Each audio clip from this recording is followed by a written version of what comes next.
Here we come to the elevator at the St. Mary's Catholic Center in College Station, Texas. It's a Montgomery Kone from 1998. Oh, we got a loud fan that we got to deal with. Two.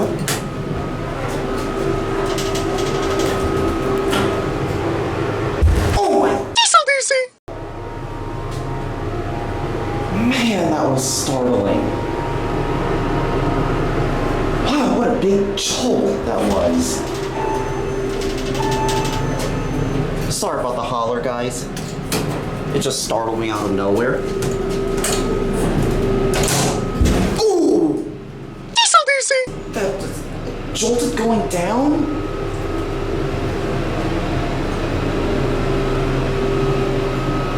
It literally makes a huge jolt going down?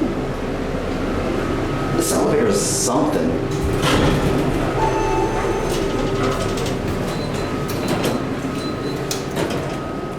And wants to close up fast. Anyways, there it goes. And that's it.